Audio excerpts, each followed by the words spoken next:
Etapas do processo eleitoral. O processo eleitoral, então, vem desde a constituição da comissão eleitoral, que vem a ser a constituição da comissão eleitoral. Próximo de terminar o mandato da CIPA, a gestão, 60 dias antes de terminar o mandato, já tem que se iniciar a constituição da comissão eleitoral. A comissão eleitoral, ela que vai dar início a todo o processo da eleição da CIPA. Ela vai organizar, ela vai acompanhar o processo, dar legalidade ao processo, né? Vai acompanhar, vai deixar as evidências, vai elaborar a parte documental, acompanhar o processo de eleição, né? Uma outra parte do processo é comunicar o sindicato da categoria, né? Que haverá eleição da CIPA, né? Edital de eleição, a inscrição, né? Uma convocação para que funcionários se inscrevam, façam as inscrições. A ficha de inscrição, né, onde eles farão assinatura e comprovando que já estão inscritos na CIPA. Né? A comprovação de inscrição, que é entregue ao protocolo ao funcionário que se candidata à CIPA. O período de inscrição ele deve ser corrido de 15 dias, né? Então, não pode terminar antes, né, desses 15 dias. É uma oportunidade, um período, né, de 15 dias para o funcionário pensar se ele quer se candidatar ou não. Ele pode deixar para o último dia e fazer a inscrição, se candidatar a membro da CIPA. O edital de eleição. O edital de eleição, ele busca ali, ocorreu a eleição da CIPA, né? A ata de eleição traz o resultado. A ata de instalação e posse é a ata que os cipeiros tomam posse e ela consta os designados e você se prepara também para o calendário das reuniões mensais. Tá? Depois aqui é para dar um mapeamento sobre a representação, né? Nós temos representantes do empregador, representantes dos trabalhadores, né? Eleitos e indicados, né? Então os representantes dos trabalhadores são os eleitos, e dos eleitos tem o vice-presidente, os membros titulares e suplentes, né? E do empregador tem a indicação do presidente e os membros titulares e suplentes. E o secretário, hoje a legislação ela prevê aí uma maior liberdade com relação ao secretário. Vamos lá, então, no processo eleitoral, a organização da CIPA em funcionamento. Como que funciona? 60 dias antes do mandato, a convocação, eleição para a escolha dos representantes empregados da CIPA pelo empregador, constituição da comissão eleitoral dos membros da CIPA. Então, tudo isso deve ocorrer 60 dias antes, né? A constituição da comissão e a convocação para eleição para a escolha dos representantes. 45 dias antes do fim do mandato, a abertura da inscrição ela deve garantir 15 dias corridos para a inscrição individual dos interessados. 30 dias antes do fim do mandato, a eleição dos representantes dos trabalhadores. Então já tem que ocorrer a eleição. O prazo de 30 dias para ocorrer os treinamentos, tanto para os titulares quanto os suplentes, tanto do empregador quanto do empregado. E ao término do mandato, a posse da nova gestão da CIPA. Como ocorre o processo de eleição, né? Bom, o primeiro mandato, vamos dar um exemplo, dia 1º, né, a convocação, eleição para a escolha dos representantes dos empregados. Isso considerando um primeiro mandato. A empresa nunca teve CIPA e tal. Então, considerando dia 1º, convocação para eleição para a escolha dos representantes dos empregados da CIPA pelo empregador. A constituição da comissão eleitoral para a organização. No dia 15, então, a abertura, né, para a inscrição, período de 15 dias corridos. 30 dias, eleição dos representantes para a CIPA. No dia 30 ou 31, posse da gestão. Então, se vê que nos 30 primeiros dias, né, já tem a CIPA tomando posse e tudo. Isso é o primeiro mandato, né? O prazo para o curso da CIPA, 30 dias após a posse. Então, a NR5 ela possibilita isso no mandato. Já nos mandatos visto anteriormente, né, não é o primeiro mandato, que já é uma CIPA que vem substituindo cada gestão, o curso da CIPA tem que ocorrer antes da posse, né? Então 30 dias antes da posse, conforme visto aqui anteriormente, né? O treinamento para os membros titulares, prazo 30 dias, né? Antes da posse. Bom, aqui nós passamos, né, por essa fase, então o processo eleitoral. Vamos aqui alguns exemplos de situações previstas na NR. A publicação e divulgação do início do processo eleitoral ao sindicato da categoria preponderante, podendo ser por meio eletrônico ou confirmação de entrega. O que quer dizer isso? Eu estou iniciando um processo eleitoral. Então, fazer a publicação e divulgação do processo, eu posso comunicar o sindicato por meio eletrônico. Então, eu tenho uma ata, tenho um processo eleitoral em arquivo, que eu posso salvar em PDF, por exemplo, e mandar por e-mail com confirmação de entrega. De maneira que eu mando o e-mail para o sindicato, eu mando com recibo, de maneira que quando ele abrir o arquivo lá, ele manda a confirmação de que recebeu o comunicado do processo eleitoral. O edital de convocação da eleição da CIPA, podendo ser por meio físico e eletrônico.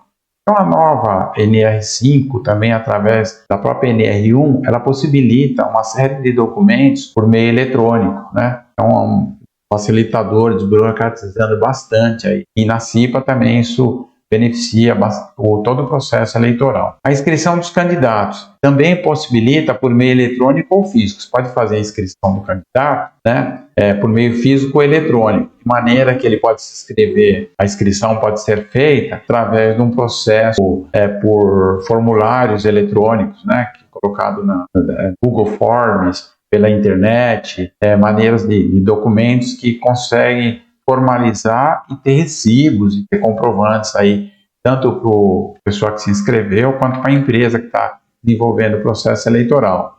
A publicação e divulgação dos empregados inscritos para a eleição pode ser pelo meio físico e eletrônico. Aqui, na verdade, está assim, um reforço, né, que toda a parte eletrônica, né, a comunicação por meio eletrônico, está bastante evidente nesse processo, esse novo texto da NR5. Então, a eleição pode ser em processo eletrônico, que garanta tanto a segurança do sistema como a confidencialidade e a precisão do registro dos votos. Então, é preciso garantir, né, o escrutínio secreto, a forma secreta de votar, e o meio eletrônico possibilita isso também. O colaborador pode votar de maneira eletrônica pelo celular, por mecanismos que facilitam o processo. Bom, aqui, primeiro dia, data da eleição da CIPA. Participação de 50% dos empregados na votação para a eleição ser concluída. Então, precisa haver participação de no mínimo 50%, né? 50% no mínimo. Aí ele diz assim, caso a participação seja inferior a 50%, não se faz a apuração dos votos, né, naquele dia. Por quê? A NR5, ela prevê o seguinte, havendo a participação inferior a 50% dos empregados na votação, não haverá apuração dos votos. E a comissão eleitoral deverá prorrogar o prazo de votação para o dia subsequente, computando-se os votos já registrados no dia anterior, o qual será considerado válida para a participação de, no mínimo, 1/3 dos empregados, né? Então, vamos lá, né? Então, aqui a gente vai para o segundo dia. No segundo dia seguinte, a data de eleição da CIPA, participação de 1/3 dos empregados na votação para a eleição ser concluída, né? E aqui a gente vê o quê? No caso de participação seja inferior a 33%, que seria 1/3, né, não haverá apuração. E ainda, né, com a participação no segundo dia, 1/3 dos empregados na votação para a eleição ser concluída, e caso não atingiu esse 33%, também não deverá ser realizada a apuração. Então vamos lá. Havendo participação inferior, né, a 50%, não haverá apuração dos votos, a comissão deverá prorrogar o período de votação para o dia subsequente, computando-se os votos já registrados no dia anterior, o qual será considerado válida para a participação de no mínimo 1/3 dos empregados. É o que está dizendo aí a norma. Então, ainda não atingiu 33%, não haverá apuração. Você não vai contar os votos ainda. Deverá jogar para o terceiro dia. 2 dias após a data de eleição da CIPA, a participação de qualquer número de empregados para a eleição ser concluída. Então, aqui já diz o seguinte, na apuração deve ser computados os votos dos 3 dias, né, independente do resultado. Então, o que diz? Constatada a participação inferior a 1/3 dos empregados no seu dia de votação, não havendo apuração dos votos, e a comissão eleitoral deverá prorrogar o período de votação para o dia subsequente, computando-se os votos já registrados nos dias anteriores. qual será considerado válida com a participação de qualquer número de empregados. Então, já no terceiro dia, não atingindo 1/3 do número de funcionários, já deve ser considerado como válido, né? Então, exemplo para facilitar o entendimento. Processo eleitoral, por exemplo, estabelecimento com empregados. Primeiro dia de votação, participação de 50 ou mais empregados. Opa, mais de 50%? Apuração de votos concluída, fechou o problema, o item foi resolvido. Participação inferior a 50 empregados. Prorrogação para a votação para o dia seguinte.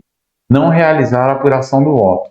Então, não faz a contagem e joga para o dia seguinte. Computados os votos já registrados. Não realiza a apuração dos votos. Então, como foi dito, não realizar a apuração dos votos. Porque na lista de votados, as pessoas que vieram votar, não atingiu ainda mais de 50%. Segundo dia de votação, né, participação de 34 ou mais empregados. Apuração de votos. Primeiro e segundo dia, eleição concluída. Por quê? Passou de 33%.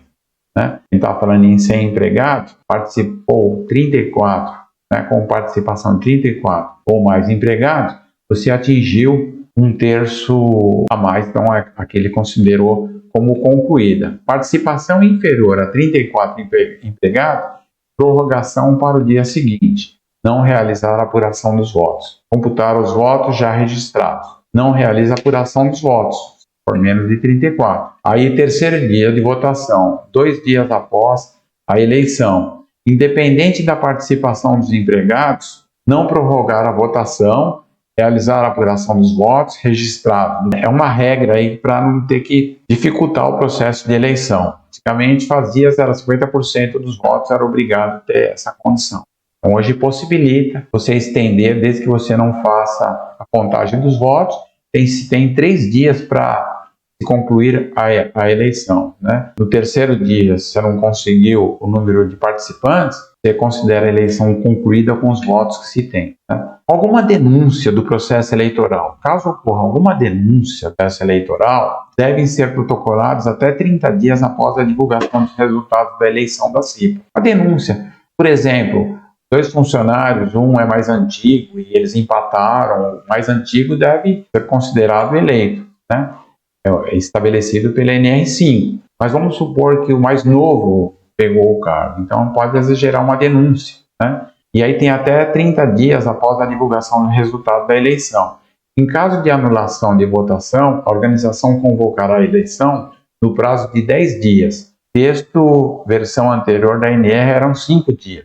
Mudou para 10 dias, garantindo as inscrições anteriores. Então, as pessoas que estavam inscritas, você mantém elas inscritas, né? Convocará a eleição para o prazo de mais de 10 dias. Aí as denúncias. Nos demais casos de inspeção do trabalho, determinar os atos atingidos e as providências e os prazos a serem adotados. Deu posse ao segundo mais votado ao invés do primeiro, por exemplo, né? Então, a empresa lá, na hora de contagem dos votos, deu posse ao segundo mais votado, ao invés do primeiro mais votado, né, por exemplo. E isso pode gerar uma denúncia eleitoral e ocorrer todo esse trabalho, né, de uma nova reeleição, impugnar e tal. E aí tem aqueles prazos que nós falamos. Bom, com relação ao funcionamento,